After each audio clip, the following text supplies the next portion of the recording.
चालाक लोमड़ी। चालाक लोमड़ी की कहानी। एक घने जंगल में एक चालाक लोमड़ी रहा करती थी। वो बहुत ही ज़हीन थी और अपनी चालाकियों से दूसरों को हैरान कर देती थी। एक दिन उसे बहुत भूख लगी, मगर खाने के लिए कुछ नहीं मिला। वह एक बाग के करीब पहुंची, जहां मीठे मीठे अंगूर लटक रहे थे।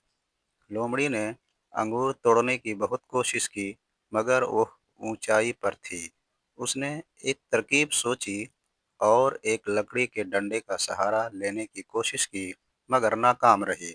फिर उसने एक दरख्त पर चढ़कर अंगूर तक पहुंचने की कोशिश की, मगर नीचे गिर गई।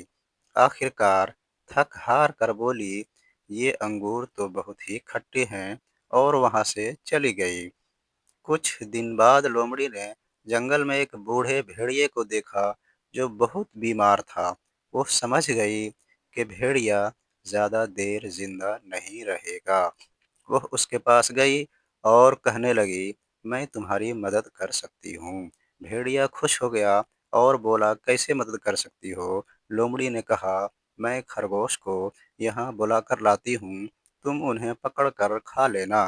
भेड़िया मान गया। लोमड़ी ने खरगोश से कहा कि बूढ़ा भेड़िया मरने वाला है, और वह उसकी आखिरी ख्वाहिश पूरी करने के लिए हम वहाँ चलते हैं। जैसे ही खरगोश भेड़िए के करीब पहुंचा, वह उन्हें पकड़ने की कोशिश करने लगा, मगर वो सब भाग गए।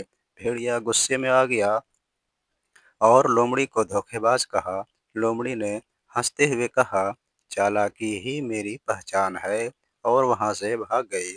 इस तरह लोमड़ी ने अपनी अक्लमंदी से न कि सिर्फ खुद को बचाया, बल्कि खरगोश को भी बचा लिया।